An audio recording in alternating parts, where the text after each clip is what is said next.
Assalamualaikum warahmatullahi wabarakatuh. Salam, Om Swastiastu, Namo Buddhaya, salam kebajikan, Rahayu, Tabe, selamat, Lingu Nalatai, salam suhujud kerende Malempang, Adil Katalino, Bacuramin, Kasaruga, Basengat, Kajubata, arus. Ya, pada hari ini saya akan mewawancarai Ibu Kepala SMA Negeri 1 Buntok, yaitu Ibu Dr. Randa Hajah Mayani, MPD. Beliau di sini saya wawancari tentang bagaimana mengambil kebijakan tentang sebuah keputusan yang pada intinya di antara dua dilema atau trilema. Nah, di sini saya langsung ke Ibu Hajah Mayani selaku Kepala SMA Negeri 1 Buntok. Selamat siang, Bu. Selamat siang. Apa kabar, Bu? Alhamdulillah baik. Iya, alhamdulillah. Terima kasih, Bu, ya atas waktunya saya mewawancarai, yang pastinya saya sebagai calon guru penggerak angkatan 9 di sini ada tugas untuk mewawancarai Ibu bagaimana kebijakan Ibu dalam mengambil keputusan. Biasanya kan ada sebuah permasalahan, ada sesuatu yang harus diputuskan yang pada intinya menjadi sebuah dilema. Nah, bagaimana Ibu mengambil keputusan itu? Nah, di sini saya ada beberapa pertanyaan yang pastinya pertanyaan ini adalah pertanyaan tetap dan pertanyaan wajib yang harus ditanyakan ke kepala sekolah. Baik. Ya, mungkin pertanyaan langsung saja, Bu, ya. Siap. Nah, di sini pertanyaannya ada 8, Bu. Iya. Pertama, pertanyaan saya adalah seperti ini bunyinya. Selama ini bagaimana Ibu dapat mengidentifikasi kasus-kasus yang merupakan dilema etika atau bujukan moral? Iya. Terima kasih. Kalau kita lihat bahwa terdapat beberapa faktor yang menyebabkan bahwa timbulnya dilema etika pada diri seseorang itu akan muncul dari pengalaman pribadi, kemudian juga akan muncul dari lingkungan organisasi dan juga dari lingkungan profesi. Iya. Nah, yang berikutnya sebagai seorang pemimpin tentunya saya sering menghadapi kasus-kasus yang merupakan dilema etika yang ada atau bujukan moral ini pada saat menghadapi situasi yang menghendaki harus memutuskan ataukah tidak. Iya. Lalu kemudian saya juga bisa melakukan ataukah tidak. Iya. Nah, ini menjadi sesuatu yang sangat merupakan dilema dalam diri saya untuk memberikan suatu pemecahan terhadap suatu masalah.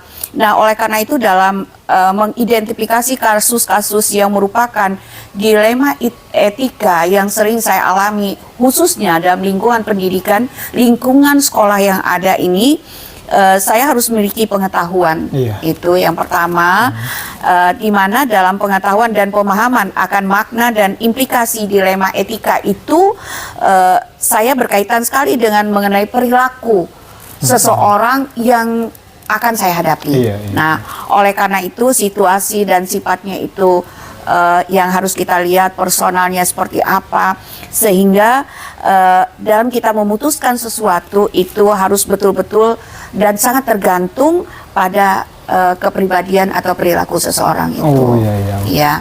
Jadi harus diidentifikasi dulu, kasus-kasusnya. Ya, berikut, Bu, pertanyaan kedua, Bu, ya. Selama ini bagaimana Ibu menjalankan pengambilan keputusan di sekolah Ibu sendiri, yaitu SMA Negeri 1 Buntok, terutama untuk kasus-kasus di mana ada dua kepentingan yang sama-sama benar atau sama-sama mengandung nilai kebajikan? Iya. Itu kalau kita lihat ya, dilema etika atau bujukan moral itu tadi, kalau kita lihat ini bersifat halus kadang-kadang, dan sering dianggap itu sangat sederhana, sangat sederhana, tak disadari, tidak tersamarkan, lalu kemudian dan dianggap itu biasa-biasa saja, tetapi itu mempunyai arti yang sangat penting. Nah, dilema etika tidak boleh dianggap sederhana sebenarnya. Mengapa? Terlebih dalam konteks integritas seorang pemimpin yang ada di lingkungan pendidikan. Nah, dalam pengambilan keputusan terhadap beberapa kasus yang sering saya alami dengan dua kepentingan yang sama-sama benar atau sama-sama mengandung nilai kebajikan, maka pilihan dilematis seperti ini terkait dengan tanggung jawab saya yang harus bertindak dengan cara adil dan tidak memihak. Nah, tidak memihak. Kemudian mengutamakan kepentingan umum di atas kepentingan pribadi, lalu kemudian serta memenuhi tugas kompeten yang terintegritas, kemudian akuntabel dan transparan. Jadi tidak bisa kita secara diam-diam dalam menangani sesuatu itu, karena dalam hal ini dilema etika ini sangat mempengaruhi daripada lingkungan kependidikan kita yang ada. Oleh karena itu kita harus betul-betul menangani itu. Iya, benar-benar. Iya, Ya, berikutnya Bu ya, pertanyaan ketiga, langkah-langkah atau prosedur seperti apa yang biasa Ibu lakukan dalam menyelesaikan itu selama ini? Iya. Biasanya saya ada 9 langkah yang pernah saya inikan, tapi yang biasanya yang umum itu yang saya biasa lakukan hanya ada 6. Pertama, saya mengidentifikasi dulu permasalahannya. Lalu kemudian yang kedua, saya harus merancang solusi apa yang harus saya ambil dalam pemecahan suatu masalah. Jadi tidak hanya saya, nanti saya akan kumpulkan wakil kepala sekolah dan stafnya, kemudian teman-teman yang senior, bagaimana cara pemecahannya. Kemudian yang ketiga, ini mengembangkan alternatif, maksudnya menemukan beberapa pertimbangan untuk pemecahan masalah tersebut. Nah, lalu kemudian dalam hal-hal yang ada itu kita harus konsekuen. Kita harus konsekuen dalam pemecahan suatu masalah. Jangan karena kita mengenal seseorang ini yang punya masalah, lalu kemudian kita memberikan dukungan kepada dia, padahal itu salah, nggak bisa. Ya, jadi perlu harus dipertimbangkan betul-betul. Itu mungkin yang bisa diinikan. Iya. Berikutnya Bu ya, pertanyaan saya yang keempat, hal-hal apa saja yang selama ini Ibu anggap efektif dalam pengambilan keputusan pada kasus-kasus dilema etika? Iya, saya sebenarnya kalau kita lihat, saya sangat cenderung kepada apa yang dikemukakan oleh Ki Hajar Dewantara. Yang pertama itu adalah beliau Ing Ngarso Suntolodo, kemudian Ing Madya Maunkarso dan Tuturi Handayani. Mengapa? Karena ini efektif, sangat efektif sekali dalam kita melakukan suatu penanganan terhadap kasus-kasus yang ada. Mengapa? Kita harus memberikan sesuatu yang memberikan teladan kepada orang lain, iya kan? Seperti Ing Ngarso Suntolodo. Nah, kita memberikan di depan, memberikan contoh yang baik kepada teman-teman kita. Kemudian Ing Madya Maunkarso, kita berada di tengah untuk membangun sesuatu yang kita anggap baik. Maka yang ketiganya Tuturi Handayani, berarti kita memberikan suatu motivasi dari belakang seperti apa sehingga proses kegiatan pendidikan itu bisa berjalan dengan baik tanpa ada pengecualian dengan adanya dilema etika yang ada ini, sehingga kita bisa bukan menjadi suatu penghalang, tapi kita melakukan sesuatu dalam proses pendidikan itu dengan baik. Nah, itu. Berikutnya Bu, pertanyaan yang kelima, hal-hal apa saja yang selama ini merupakan tantangan dalam pengambilan keputusan pada kasus-kasus dilema etika? Iya, ada beberapa hal yang merupakan tantangan bagi saya itu. Pertama, saya harus mengidentifikasi mengidentifikasi permasalahan yang ada, harus mengumpulkan informasi dulu, iya kan, informasi tentang dilema yang sedang dialami, ya. Kemudian menerapkan kode etik dari institusi atau lembaga yang saya bina, yang ada pada saat ini. Misalnya ini kan lembaga pendidikan di SMA Negeri 1 Buntok, berarti saya harus berdasarkan etika yang ada. Nah, kemudian yang ketiga kalau kita lihat bahwa di dalam hal kode etik yang ada menetapkan sifat dan dimensi yang kita lihat dari seorang pemimpin itu seperti apa. Lalu kemudian yang berikutnya brainstorming, maksudnya melibatkan pihak lain dalam menetapkan tindakan-tindakan apa yang akan kita ambil, lalu mengidentifikasi semua konsekuensi yang kita ambil.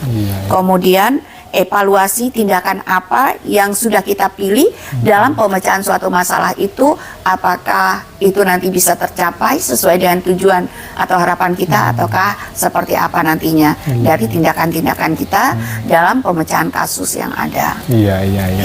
Ya, berikutnya lagi Bu ya, pertanyaan ke-6, apakah Ibu memiliki sebuah tata kala atau jadwal tertentu dalam sebuah penyelesaian kasus dilema etika?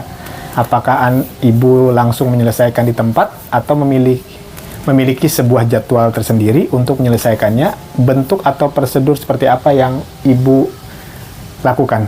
Iya, sebenarnya kalau itu tergantung dari permasalahan yang ada.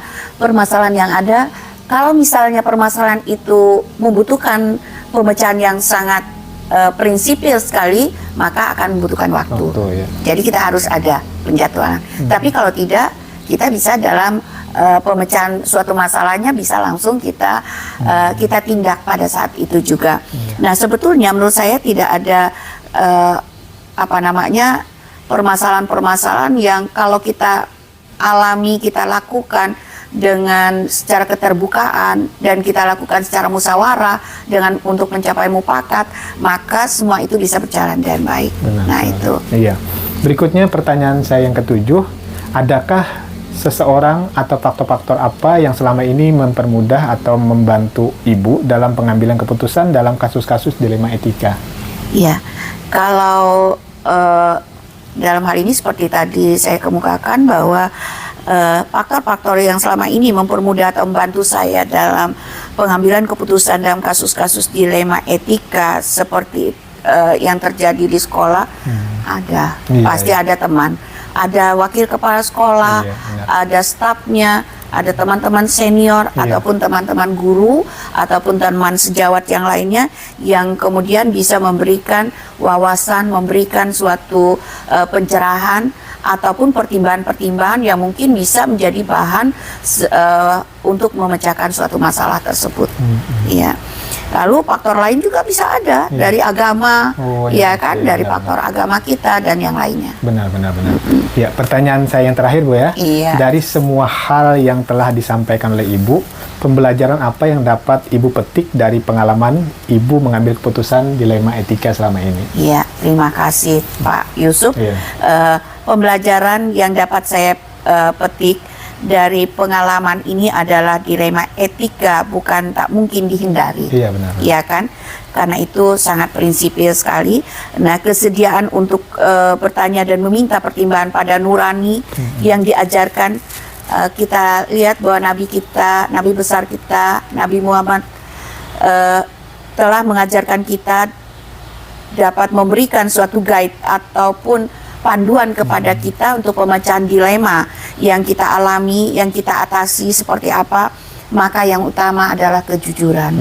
Nah, kejujuran yang menjadi suatu suatu pembelajaran bahwa dengan adanya kejujuran, dari kejujuran itu bisa membawa kita ke hal yang negatif, bisa membawa kita ke hal yang positif. Benar. Nah, ini yang pastinya kejujuran yang utama yang sangat saya utamakanlah dalam pemecahan suatu kasus, khususnya dilema etika yang dialami di lingkungan sekolah yang ada.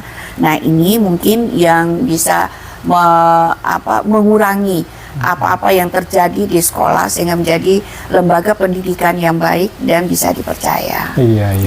Ya, dari penyampaian Ibu tadi, Ibu melibatkan pihak sekolah juga ya. Berarti ada juga melibatkan dari pihak di luar sekolah, mungkin komite, orang tua dan sebagainya. Tentu ada, karena ini dalam satu kesatuan, dalam ruang lingkup yang ada ini kan ada stakeholder. Nah, stakeholder itu tidak hanya kepala sekolah, tidak hanya guru, tidak hanya siswa saja atau pegawainya atau staf tata usaha dan yang lainnya, tidak. Tapi dari komite sebagai perwakilan dari orang tua siswa dan juga dari luar masyarakat yang juga ikut memberikan masukan kepada sekolah kita. Nah, oleh karena itu tidak akan terlepas dari itu. Karena kalau kita hanya berdiri sendiri maka tidak akan dapat berlangsung pendidikan ini dengan baik. Harapan kita bahwa pendidikan di masa sekarang ini pendidikan yang semuanya memberikan suatu dukungan yang baik kepada kita untuk mencapai pendidikan yang baik yang kita harapkan. Ini sangat menginspirasi sekali, Bu. Mudah-mudahan wawancara ini bisa menginspirasi juga untuk guru-guru yang ada di luar sana. Semoga ini bukan sekedar hanya wawancara biasa, tapi nanti bisa memberikan inspirasi dan motivasi untuk guru-guru. di luar sana Bu ya. Iya. Ya, mungkin cukup sekian wawancara saya Iya, dengan Ibu. terima kasih, Semoga sama-sama. nanti bisa wawancara lagi dengan Ibu ya. Iya. Ya, terima kasih untuk hari ini. Saya ucapkan assalamualaikum. Waalaikumsalam warahmatullahi wabarakatuh.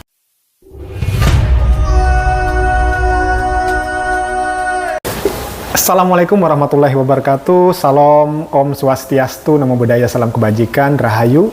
Tabe selamat lingu nalatai, salam suhujud kerende malempang. Adil katalino bacuramin kasaruga basengat kajubata. Arus, arus, arus. Ya, pada hari ini saya di SMA Negeri 3 Buntok. Di samping saya Ibu Hayatun Rahmi SPDGR. Iya. Nah, beliau sebagai Kepala SMA Negeri 3 Buntok. Nah, di sini saya ingin menanyakan, Bu, menanyakan tentang bagaimana kebijakan Ibu dalam mengambil keputusan. Biasanya kan sebuah keputusan itu ada yang namanya dilema, Bu ya. Iya. Dilema. Nah, di sini mungkin saya tanya kabar Ibu dulu. Apa kabar, Bu? Alhamdulillah. Ya, baik, alhamdulillah Bapak. ya. Ya, bersedia Ibu ya kalau saya minta info, minta penjelasan dari Ibu tentang bagaimana Ibu mengambil keputusan ketika ada dilema dalam mengambil keputusan tersebut. Insya Allah. Iya, mungkin terserah Ibu aja ya, teknisnya mungkin karena di sekolah itu kan kadang-kadang banyak sekali problematika, mungkin dilema-dilema apa yang muncul di sekolah. Mungkin salah satu aja yang Ibu ambil itu tidak jadi masalah. Nah, di sini saya ada 8 pertanyaan, Bu, untuk Ibu. Yang pasti pertanyaan pertama ini adalah selama ini bagaimana Ibu mengidentifikasi kasus-kasus yang bisa dikatakan itu merupakan dilema etika atau bujukan moral. Silahkan Bu, bisa dijawab Bu. Terima kasih. Pertama-tama untuk mengidentifikasikan atau mengetahui kasus-kasus yang saat ini terjadi di sekolah, Iya. biasanya saya selaku pemimpin itu menerima laporan dari guru. Iya. Nah, selaku anak buah saya di sekolah. Iya. Kemudian saya juga sering mendapat laporan dari komite, kemudian orang tua wali murid, Iya. atau kadang-kadang dari siswa tersendiri, dari siswa tersebut. Kemudian saya juga kadang akan menanyai langsung bila ada desas-desus permasalahan yang belum tersampaikan ke saya. Iya, iya. Nah, ini saya lakukan ketika permasalahan itu dirasa mendesak atau segera diselesaikan untuk menyangkut kepentingan sekolah Iya, yang iya. bukan masalah pribadi. Seperti itu, Pak. Iya, iya. Nah, itu kalau pertanyaan pertama saya itu Ibu ya. Iya. Berikutnya pertanyaan kedua saya. Nah, sebetulnya ini adalah pertanyaan yang memang ada dasarnya karena saya ini adalah sebagai guru penggerak, calon guru penggerak angkatan 9 Bu ya, Kabupaten Barito Selatan, Provinsi Kalimantan Tengah. Nah, di sini saya ditugaskan untuk menanyakan ini. Salah satu tadi adalah pertanyaan itu. Kemudian pertanyaan yang kedua ini juga berhubungan dengan bagaimana Ibu mengambil kebijakan tersebut. Nah, bunyinya seperti ini. Selama ini bagaimana Ibu menjalankan pengambilan keputusan di sekolah, terutama untuk kasus-kasus di mana ada dua kepentingan yang sama-sama benar atau sama-sama mengandung nilai-nilai kebaikan. Itu bagaimana, Ibu? Cara yang biasa saya ambil ketika terjadi dilema etika, yaitu terjadi ada kasus di sekolah, biasanya saya menanyai pihak-pihak yang terkait atau yang terlibat di dalamnya mengenai kebenaran kasus tersebut, mengenai kejadian tersebut. Kemudian kita sama-sama mengambil keputusan yang sekiranya tidak merugikan sekolah, Pak, dan memberikan manfaat yang terbanyak untuk sekolah, serta minim bersinggungan dengan pihak-pihak yang berkaitan atau yang bersangkutan di dalamnya. Seperti itu yang biasa saya ambil di acara yang saya ambil untuk menyelesaikan masalah etika tadi. Iya. Dilema etika tadi. Iya. Nah, itu berarti berhubungan dengan sesuatu yang harus ada langkah-langkahnya, Bu ya. Iya. Nah, ini berhubungan dengan pertanyaan saya yang ketiga. Langkah-langkah atau prosedur apa saja yang bisa Ibu lakukan selama ini? Biasanya langkah atau prosedur yang diambil saya ketika mengambil keputusan tersebut yaitu menimbang manfaat dari kedua keputusan dilema etika yang terjadi, Pak. Iya. Nah, kemudian menimbang apabila keputusan itu diambil, apakah tidak mencemarkan nama baik sekolah, Iya. dan manakah dari kedua keputusan tersebut yang kira-kira paling banyak disukai oleh warga sekolah. Iya, berarti tujuannya adalah sesuatu yang disepakati, Bu ya. Iya. Sesuatu yang disepakati oleh warga sekolah Iya, ya. Pak. Nah, di sini pertanyaan keempat, Bu. Iya. Hal-hal apa saja yang selama ini Ibu anggap efektif dalam pengambilan keputusan pada kasus-kasus dilema etika? Nah, biasanya hal yang dianggap efektif ketika mengambil keputusan dilema etika oleh saya, yaitu mengambil keputusan, yaitu berdiskusi, Pak, berdiskusi dengan 2 orang guru senior Iya. yang dianggap senior, serta tinggal di desa baru ini, Pak. Oh, Dan kebetulan mengajar di SMA 3 Buntok ini lamanya sekitar 10 tahun. Nah, sehingga ibaratnya sudah paham karakter warga sekolah, guru dan sebagian besar warga sekolah. Gitu, Pak. Iya, ya. Berarti ada bertukar pikiran dengan guru senior yang ada Iya. di sekolah ini, Bu, Iya. ya. Karena beliau adalah guru yang sudah tahu seluk-beluk Iya, di sekolah serak seperti dulu apa. warga masyarakat di sini. Iya, iya. Nah, ini pertanyaan yang kelima, Bu. Hal-hal apa saja yang selama ini merupakan tantangan dalam pengambilan keputusan pada kasus-kasus dilema etika tersebut, Bu? Hal yang menjadi tantangan bagi saya dalam mengambil keputusan tentang dilema etika adalah ketika mengambil keputusan mengenai kasus yang melibatkan kepentingan individu, Pak. Iya, iya, Dan iya. kepentingan sekolah. Iya. Takutnya keputusan tersebut bisa menyinggung perasaan orang, Pak. Karena kita kadang-kadang tidak tahu bagaimana sifat dan tingkah laku orang tersebut, atau kemudian apakah kata-kata yang kita ucapkan ini bisa mereka terima atau bisa membuat mereka tersinggung. Oh, Itu iya. yang menjadi tantangan bagi saya, Pak. Iya, iya, iya, iya. Berarti menjaga perasaan, Bu, ya? Iya. Ya, jangan sampai pengambilan keputusan itu sepihak gitu, Bu, ya? Iya. Nah, di sini pertanyaan berikutnya adalah pertanyaan ke-6.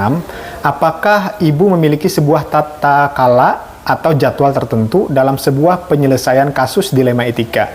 Apakah Ibu langsung menyelesaikan di tempat atau memiliki sebuah jadwal untuk menyelesaikannya?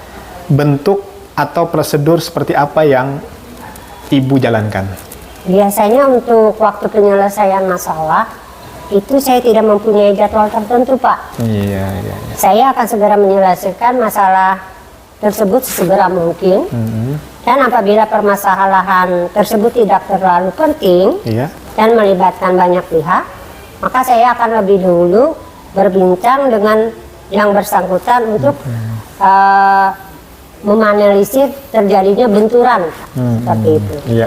Berarti pengambilan keputusannya itu, Bu, di saat itu juga atau Ibu beri tempo beberapa hari gitu supaya ada hasil keputusan seperti Ya, apa? biasanya keputusan tersebut supaya ibaratnya jangan terlalu lama, Berlarut-larut gitu ya? berlarut-larut, Iya. keputusan itu saya ambil pada saat itu juga. Oh, saat itu juga. Dengan pertimbangannya tadi, yaitu tadi kita berdiskusi atau bertukar pikiran dulu dengan teman-teman di sekolah, dengan guru-guru yang ada di sekolah. Iya, iya, iya.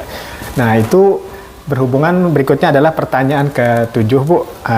Adakah seseorang atau faktor-faktor yang selama ini mempermudah atau membantu Ibu dalam pengambilan keputusan dalam kasus-kasus dilema etika? Ada, Pak. Iya. Biasanya kalau ada kasus yang berhubungan dengan dilema etika yang terjadi di sekolah, itu kami punya tim, Pak. Oh, ada timnya. Ya, ada timnya. Kemudian biasanya saya bawa bermusyawarah dulu, Pak. Iya, iya. Atau saya libatkan semua guru, baik itu wali kelas atau guru-guru yang senior, Iya. supaya ibaratnya keputusan yang diambil sekolah itu pertama tidak merugikan sekolah dan tidak merugikan pihak sekolah serta orang-orang yang terlibat dalam kasus tersebut, Kak. Berarti ada musyawarah dulu, Bu, ya? Iya. Musyawarah dulu baru bisa diambil keputusan Iya. melalui musyawarah tadi, Iya, ya? Iya. keputusan yang terbaik bagaimana jalannya kasusnya seperti ini. Iya. Terus jalan keluarnya bagaimana menurut guru-guru kami di sini, seperti Iya, itu. iya, iya. Nah, berikutnya, Bu, pertanyaan ke-8, ini pertanyaan terakhir saya. Dari semua hal yang telah disampaikan oleh Ibu, pembelajaran apa yang dapat Ibu petik dari pengalaman Ibu mengambil keputusan dilema etika? Pengalaman yang biasa saya ambil di situ pertama, Pak, karena kita hidup di lingkungan yang masyarakatnya ibaratnya awam, harus kita pahami dulu. Kita harus memahami nih karakter masyarakatnya bagaimana, warga masyarakatnya bagaimana. Kemudian di situ kita sering sekali terjadi benturan, apakah keputusan saya ini benar atau salah, apakah keputusan saya ini tidak bisa tidak menyinggung perasaan mereka atau tidak. Oleh karena itu kadang kami seringkali melakukan rapat, Pak, mengundang orang tua siswa. Permasalahannya seperti ini. Jadi menjadi pengalaman saya itu yang pertama kita menjaga nama baik sekolah kita dulu. Kemudian kita menjaga perasaan orang tua siswa, orang tua. Kemudian ibaratnya supaya terjalin hubungan yang harmonis antara pihak sekolah, warga dengan masyarakat sekitar sekolah. Seperti itu, Pak. Berarti selama ini Bu, kasus itu banyak sekali Bu ya? Banyak Ada sekali. tidak Bu kasus yang berat menurut Ibu yang susah Ibu menyelesaikannya?